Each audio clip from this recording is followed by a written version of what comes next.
Hello વિદ્યાર્થી મિત્રો, નમસ્કાર. ધોરણ 12 અર્થશાસ્ત્ર, પ્રકરણ નંબર 8 કૃષિ ક્ષેત્ર. પ્રકરણ નંબર 8 માં વિદ્યાર્થી મિત્રો આપણે આગળ ભારતમાં ખેતીની વર્તમાન પરિસ્થિતિ, ભારતમાં કૃષિ ક્ષેત્રનું મહત્વ,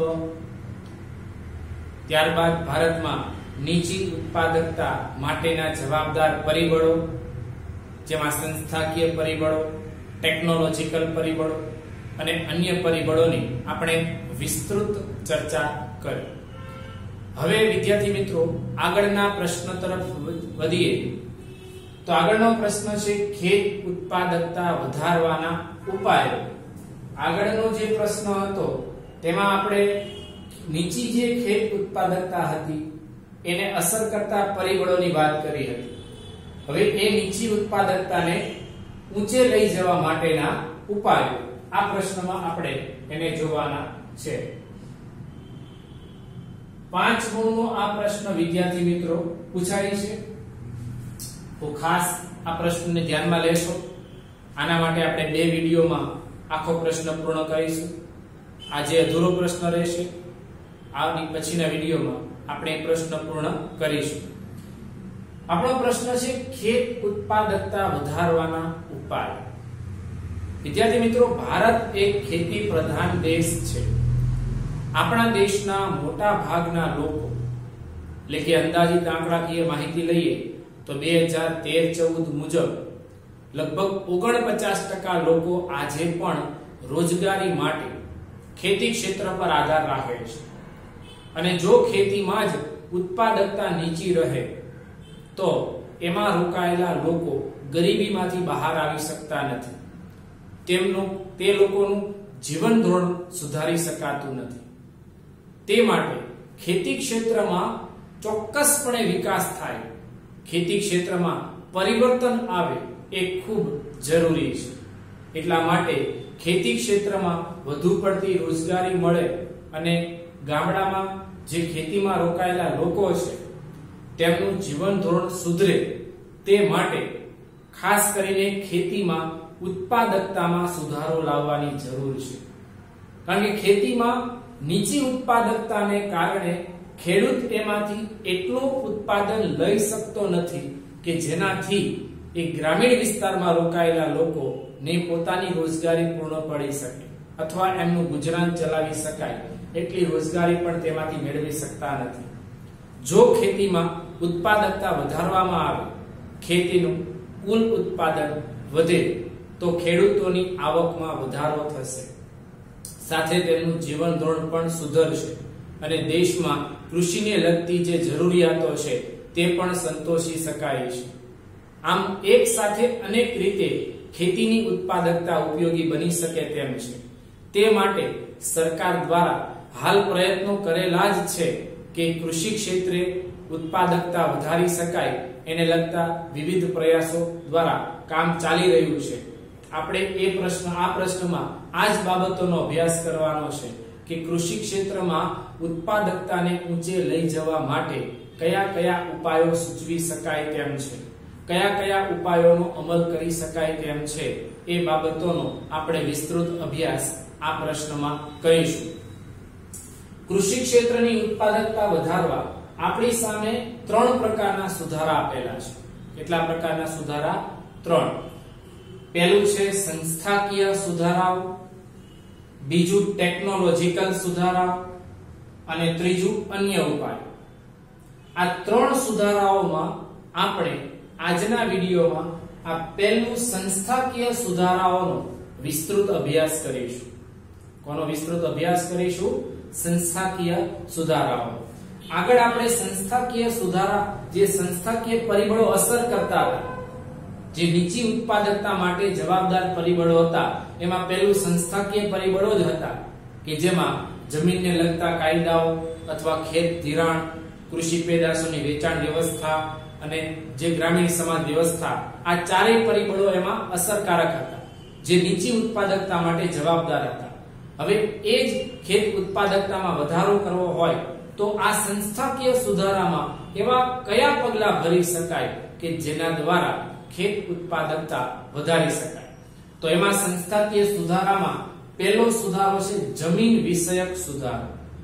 આપણા દેશમાં આઝાદી પહેલા જે ખેડે તેની જમીન કાયદો આવ્યો, સાંથ નિયંત્રણ અને ખેડકની સલામતી, આ 3 કાયદાઓનો અમલ થયો હતો. પણ તે કાયદાઓનો લાંબા ગાળા સુધી અમલ કરાવી શકાયો નહીં અથવા કાયદેસર રીતે એનો સંપૂર્ણ અમલ ન થયો, જેના કારણે ખેડૂતો ફરીથી દેવામાં ડૂબતા ગયા હતા. તો એનો ચોક્કસ સુધારો થાય તો એમાં ચોક્કસ પરિવર્તન લાવી શકાય. તો એવા સુધારાની આપણે વાત કરીએ. જમીન વિષયક સુધારાઓ.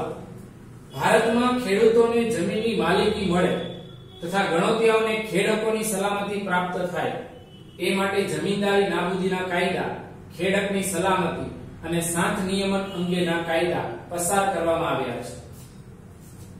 ફરીવાર આગળ આપણે વાત કરી હતી કે ભારતમાં જે ખેડૂતો જમીન ખેડે છે તેમને જમીનની માલિકી મળે, ગણોતિયાઓ જે જમીન ખેડવાનું કામ કરે છે એને ખેડકની સલામતી મળે, એટલે કે તે ઈચ્છે ત્યાં સુધી જમીન ખેડી શકે, એને કોઈ વચ્ચેથી અધવચ્ચેથી એને કાઢી શકે નહીં. તો એ ખેડકની એને સલામતી પ્રાપ્ત થાય. જમીનદારી નાબૂદીનો કાયદો જો કે નીકળી ગયો છે. ખેડકની સલામતી, ખેડૂત જ્યાં સુધી જે જમીન ખેડવા માંગતો હોય ત્યાં સુધી એ જમીનને ખેડી શકે, એને અધવચ્ચેથી કોઈ હટાવી શકે નહીં. અને સાંઠ નિયમન એટલે ખેતી પર લેવામાં આવતો કરવેરો એ નિયંત્રણ કરવામાં આવે. એને લગતા કાયદાઓ ભારતમાં પસાર થયા છે, જેના કારણે ખેડૂતોનું આર્થિક શોષણ થતું અટકે અને ખેત ઉત્પાદનનો મોટો ભાગ પ્રાપ્ત કરી શકે એવી સ્થિતિનું નિર્માણ થતા તેઓ ખેત ઉત્પાદન વધારવા પ્રયત્નશીલ બને. સરવાળે કૃષિ ક્ષેત્રની ઉત્પાદકતા વધે. પરંતુ આ જે કાયદાઓ સરકારે ઘડ્યા છે, જમીનદારી પ્રથા નાબૂદી કાયદો, ખેડે તેની જમીન કાયદો, સાંઠ નિયંત્રણ કાયદો, ખેડકની સલામતી, આ બધા જ કાયદાઓ સરકારે ઘડ્યા છે. એના દ્વારા ખેડૂતોમાં ચોક્કસપણે પ્રોત્સાહન વધ્યું છે. તેમ છતાં હજી ઘણા બધા એવા ખેડૂતો છે કે જે આ કાયદાઓ આવ્યા હોવા છતાં તેઓએ ફરીવાર પોતાની ખેતી કરવા માટે જમીનદારો પાસે વ્યાજે નાણાં લઈને ખેતી કરવી પડતી, જેના કારણે ફરીથી એ દેવું ચૂકવવા માટે પોતાની માલિકીની જમીન ફરી પાછી જમીનદારો પાસે ગીરવે મૂકવી પડી હોય છે. આવી પરિસ્થિતિમાં ખાસ સુધારાઓ થાય તો ચોક્કસપણે ખેડૂતોને ગણોતિયાઓને ખેતી કરવામાં વધારે ઉત્સાહ રહેશે અને વધારે ઉત્સાહ રહેવાને કારણે તે ખેત ઉત્પાદનમાં ચોક્કસપણે વધારો કરી શકે, જે કૃષિ ક્ષેત્રને વેગ આપી શકાય તેમ છે. એટલે જમીન વિષયક સુધારાઓ આપણા દેશમાં થઈ ચૂક્યા છે. હવે તેનો કડકાઈપૂર્વક અમલ થાય એ બાબત ઉપર ખાસ ભાર મૂકવાની જરૂર છે. બીજો સુધારો સંસ્થાકીય ધિરાણની પ્રાપ્તિ. એમાં પણ પ્રશ્નો હતા. આગળ પરિબળોમાં આપણે વાત કરી તો ભારત દેશમાં કૃષિ ક્ષેત્ર સુધી ધિરાણ અને અન્ય નાણાકીય સગવડો પહોંચે એ સંદર્ભમાં વર્ષ 1969 અને 1980 માં બેંકોનું રાષ્ટ્રીયકરણ હાથ ધરવામાં આવ્યું. કઈ બેંકોનું? તો કે કૃષિ બેંકોનું રાષ્ટ્રીયકરણ હાથ ધરવામાં આવ્યું. આ ઉપરાંત ખેત ધિરાણ પર પૂરતું ધ્યાન આપવા માટે માત્ર ખેતી ક્ષેત્ર માટે દેશની મધ્યસ્થ બેંકનું અંગ એવું નાબાર્ડ, દેશની મધ્યસ્થ બેંકનું મહત્વનું અંગ નાબાર્ડ, જેને national bank for agriculture and rural development તરીકે ઓળખવામાં આવે. National bank for agriculture and rural development એની સ્થાપના 1982 માં કરવામાં આવી. ફરીવાર ભારતમાં ખેત ધિરાણ ઉપર પૂરતું ધ્યાન આપવા માટે ખેતી ક્ષેત્ર માટે મધ્યસ્થ બેંકે પોતાની મહત્વનું અંગ જે ગણાય એવી નાબાર્ડ ની સ્થાપના 1982 માં કરી, સ્પેશિયલ ખેતી ક્ષેત્ર માટે. અને તેના દ્વારા અંતર્ગત RRBS કે રિજનલ રૂરલ બેંક્સ એટલે પ્રાદેશિક ગ્રામીણ બેંકો અને LDBS લેન્ડ ડેવલપમેન્ટ બેંક, પ્રાદેશિક ગ્રામીણ બેંકો અને જમીન વિકાસ બેંકોનો વિકાસ કરવામાં આવ્યો. નાબાર્ડ ની સ્થાપના 1982 માં થઈ.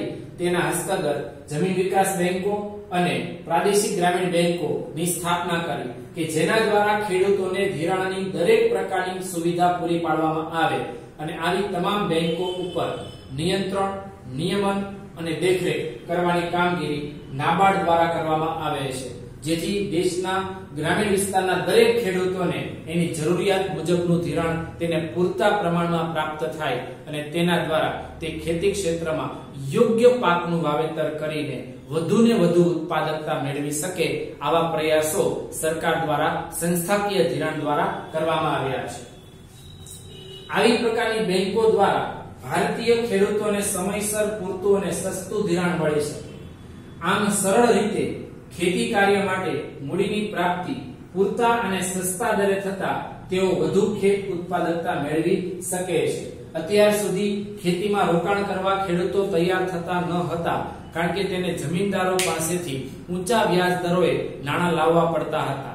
પણ હવે સરકાર દ્વારા આ સ્પેશિયલ ખેતી ક્ષેત્ર માટેની બેંકોનું નિર્માણ કર્યું, જેમાં ખેતીને લગતી બાબતો માટે જરૂરી ધિરાણ સરકાર દ્વારા સસ્તા દરે અને સરળતાથી પૂરું પાડે છે, જેથી ખેડૂતોને આવું ધિરાણ લઈ ખેતીમાં વધુ રોકાણ કરી વધુ ઉત્પાદકતા મેળવવામાં રસ વધ્યો છે, જેના દ્વારા ઉત્પાદકતામાં વધારો થઈ શક્યો છે. આ સંસ્થાકીય ધિરાણ દ્વારા પણ ઉત્પાદકતા ભારતમાં વધારી શકાય છે, પણ હજી આમાં સુધારો કરવાની ખાસ જરૂર છે. અંતરિયાળ ગામડાઓમાં આજે પણ હજી જમીનદારોનું વર્ચસ્વ જોવા મળે છે. ત્યાંના ખેડૂતો આજે પણ જમીનદારો પાસેથી જ એ ધિરાણ મેળવે છે. તો એના માટે એવા ખેડૂતો પણ આવી બેંકો દ્વારા ધિરાણ મેળવતા થાય આવા પ્રયાસો કરવાની હાલમાં જરૂર છે. ત્રીજું, કૃષિ પેદાશની વેચાણ વ્યવસ્થામાં સુધારો. કૃષિ પેદાશની વેચાણ વ્યવસ્થામાં સુધારો. તો એને લગતા જે કૃષિ પેદાશોની વેચાણ વ્યવસ્થા ખામીવાળી હતી, એ ખામીઓને દૂર કરવા અહીંયા 5 પ્રકારના પગલાઓ કરેલા છે. અત્યાર સુધી ખેડૂતોની પરિસ્થિતિ એવી હતી કે ખેતરમાં પાક તૈયાર થાય તો કાંઈને તરત વેચી દેવો પડે, કારણ કે તરત વેચી દેશે તો એને જે હાલનો ભાવ હશે એ જ મળશે અને એ પેદાશોના ભાવ સમય જતા ઊંચે જાય છે. પણ ખેડૂતોએ દેવું ચૂકતે કરવાનું હોવાથી એને તાત્કાલિક એ પાકોને વેચી દેવો પડતો હોય છે, અથવા તો એની પાસે એ પાકને સાચવી શકાય એવા કોઠારો કે ગોડાઉનો ઉપલબ્ધ ન હોય, જેના દ્વારા એ પાક બગડી જવાની શક્યતા રહે. એટલે તે ખેડૂત જે પાક તૈયાર થાય એટલે તરત બજારમાં જેટલો પણ નીચો ભાવ ચાલતો હોય એ ભાવે પાકને વેચી દે છે, જેના કારણે એને મોટા પાયે નુકસાન થતું હતું. હવે એ પ્રકારની બાબતો જે ખેત પેદાશ છે એની પેદાશોને નુકસાન ન થાય એને લગતા સુધારાઓ અહીંયા આપેલા છે. સરકારે ખેત પેદાશો માટે નિયંત્રિત બજારોની સ્થાપના કરવામાં આવી છે, કે સરકારે જે બજારની સ્થાપના કરી છે એ બજારમાં તમે એ પેદાશોનું વેચાણ કરશો એટલે તમને ન્યૂનતમ નક્કી કરેલા ભાવ ચોક્કસપણે પ્રાપ્ત થાય છે.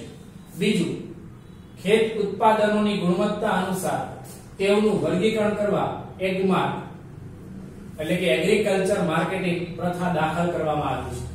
ખેતીની દરેક પેદાશો માટે એગમાર્કનો સિક્કો તૈયાર કર્યો છે કે જેના દ્વારા એ પેદાશ પ્રમાણિત કરવામાં આવે છે. ત્રીજું, ખેડૂતો ખેત પેદાશોનો સંગ્રહ કરી શકે તે હેતુથી રાષ્ટ્રીય કોઠાર નિગમ અને રાજ્ય કોઠાર નિગમ ઉભા કરવામાં આવ્યા છે, જેથી ખેડૂતોએ હવે તૈયાર થયેલો પાક બગડી જવાની બીકે તાત્કાલિક વેચી દેવો પડતો નથી. એ પોતાના કોઠારોમાં જે ન્યૂનતમ ભાડું ચૂકવીને પેદાશોને સાચવી શકે છે અને ભવિષ્યમાં જ્યારે ઊંચા ભાવ એને પ્રાપ્ત થઈ શકે તેમ હોય ત્યારે તે એનું વેચાણ કરીને આવક મેળવી શકે છે. એટલે એના માટે સરકારે કોઠારો ઉભા કર્યા છે. ચોથું, ખેત પેદાશોના ભાવની માહિતી ખેડૂતો સુધી પહોંચે એવી વ્યવસ્થાઓ ઊભી કરવામાં આવી છે. અત્યારે ખેત પેદાશોના ભાવોની માહિતી ઓનલાઈન પણ તમે જોઈ શકો છો. એના માટે ખેડૂતોને એ બાબતોની જાગૃતતા કેળવવી જોઈએ કે ઓનલાઈન કેવી રીતે ભાવ જોઈ શકે. જે દિવસે એના ભાવ ઊંચા હોય પેદાશોના એ દિવસે પોતાની પેદાશોને વેચી શકે છે. એ માટેની વ્યવસ્થાઓ પણ અત્યારે ઉપલબ્ધ કરવામાં આવી છે. પાંચમું, ખેડૂતોને બજારના ભાવ ફેરફારોથી સુરક્ષિત કરવાના હેતુથી તળિયાના ભાવ સરકાર દ્વારા જાહેર કરાયા છે કે આના કરતા નીચા ભાવ ખેડૂતને ક્યારેય નહીં મળે. ઓછામાં ઓછા આટલા ભાવે પેદાશ વેચી શકે. કદાચ ગમે તેવી પરિસ્થિતિ ઊભી થાય તો પણ ખેડૂતને આ નીચામાં નીચા એવા ભાવ જે સરકારે નક્કી કરેલા હોય એ ભાવ તો એને મળશે. આવું જે ભાવોની સુરક્ષા સરકારે ખેડૂતોને પૂરી પાડી છે કે જેના દ્વારા એની ખેત પેદાશોની જે વ્યવસ્થા છે એમાં આવકનું સર્જન વધારે થાય અને તેને ખેતીમાં વધારે રસ રહે. એવા હેતુથી સરકારે આ 5 ઉપાયો હાલમાં અમલમાં મૂક્યા છે. ચોથો સુધારો કર્યો છે કૃષિ સંશોધનો કરવા માટે. ભારતના ખેડૂતો ઓછા શિક્ષિત છે અને આર્થિક રીતે પણ કેવા છે? નબળા છે. એક તરફ ઓછા શિક્ષિત છે અને આર્થિક રીતે નબળા છે, તેથી કૃષિ સંશોધનો જાતે કરી શકતા નથી. એટલે આ માટે સરકારે આ જવાબદારી કોને આપી? નાબાર્ડને સોંપવામાં આવી છે કે ખેત પેદાશોમાં સંશોધન કરે અને એ સંશોધનોનો લાભ ખેડૂતોને પૂરો પાડવામાં આવે. જે વિવિધ પ્રકારના કૃષિ સંશોધનો નાબાર્ડ દ્વારા થાય છે અને તે અંગેની તાલીમ અને સમજૂતી ખેડૂતોને પૂરી પાડવામાં આવે, જેથી નવા કૃષિ સંશોધનોનો લાભ ખેડૂતો પોતાના ખેતરમાં લેતા થાય અને વધુ પાક કે વધુ આવક મેળવીને પોતાની સારી આવકનું સર્જન કરી શકે છે. એ માટે સરકારે નાબાર્ડને જ આ જવાબદારી સોંપી દીધી કે નાબાર્ડ દ્વારા જ કૃષિનું સંશોધન, કૃષિ ક્ષેત્રે સંશોધન થાય, એને લગતી ખેડૂતોને તાલીમ આપે અને એની સમજૂતી પણ ખેડૂતોને પૂરી પાડે, જેથી ખેડૂતો સમૃદ્ધ થઈ શકે. જેથી ખેડૂતો માત્ર પરંપરાગત ખેતીનું ઉત્પાદન ન કરે, પરંતુ બજારમાં જે વસ્તુની માંગ વધતી હોય એને સંલગ્ન વાવેતર દ્વારા વધુ આવક મેળવે. એટલે કે પરંપરાગત ખેતી નહીં, હાલમાં બજારમાં શેની જરૂર છે એ પ્રકારના પાકોનું વાવેતર કરે અને એનું ઉત્પાદન કરે, જેથી એને ઊંચા ભાવો પ્રાપ્ત થાય અને તેઓ બજારલક્ષી ઉત્પાદન લેતા થાય, જેમાંથી એને રેગ્યુલર ખેતી કરતા આવક વધારે પ્રાપ્ત કરી શકે. એટલે બજારલક્ષી ઉત્પાદનનો લાભ એ મેળવી શકે. અત્યાર સુધી આનો લાભ વેપારીઓ લેતા હતા, પણ હવે ખેડૂતો પણ આવો લાભ લઈ શકે છે આ માહિતી દ્વારા. આ ઉપરાંત કૃષિ સુધારણા કાર્યક્રમમાં ખેડૂતોની સામેલગીરી વધારવા સામૂહિક ગ્રામ વિકાસ યોજનાઓ, પંચાયતી રાજ સંકલિત ગ્રામ વિકાસ યોજનાઓ, જનધન યોજના વગેરે શરૂ કરી કૃષિ ક્ષેત્ર આધુનિકીકરણ તરફ પ્રેરી ખેત ઉત્પાદકતા વધારવા તરફ વાળી શકાય છે. સરકારે બધા જ પ્રકારની પ્રક્રિયાઓ હાલ વર્તમાન સમયમાં હાથ ધરી છે અને તેના માટે ખેડૂતો વધુને વધુ જાગૃત થાય, આ બધી જ પ્રકારની યોજનાઓ વિશેની જાણકારી મેળવે અને તેનો પૂરેપૂરો લાભ મેળવે એવા પ્રયત્નો સરકાર દ્વારા થઈ રહ્યા છે કે જેથી કરીને ખેડૂતો આવી બધી યોજનાઓનો લાભ લઈને પોતાના ખેતરમાં જે વધુને વધુ પાક લઈ વધુ ઉત્પાદકતા મેળવી દેશની કુલ કૃષિ પેદાશોનું ઉત્પાદન પણ વધારે અને કૃષિમાં રોજગારીનું સર્જન પણ કરે અને તેમની આવકોમાં વધારો પણ થાય, જેના દ્વારા કૃષિ ક્ષેત્રની સમૃદ્ધિને વધારી શકાય છે. આ સંસ્થાકીય સુધારાઓમાં આ 4 પ્રકારના સુધારાઓ સરકારે કરેલા છે અને સૂચવેલા છે. એના માટે ખેડૂતો જો જાગૃત થાય તો ચોક્કસપણે પોતાની ખેતીમાં પરંપરાગત ખેતીને સ્થાને આધુનિક ખેતી કરીને વધુ આવક પ્રાપ્ત કરી શકે છે. વિદ્યાર્થી મિત્રો, આ સુધારાઓ બાદ આપણે વાત કરવાની છે ટેકનોલોજીકલ સુધારાઓ અને અન્ય ઉપાયો. આ બંને પ્રકારના જે સુધારાઓ બાકી છે તે આપણે આવતા વિડિયો લેક્ચરમાં તેનો વિસ્તૃત અભ્યાસ કરીશું.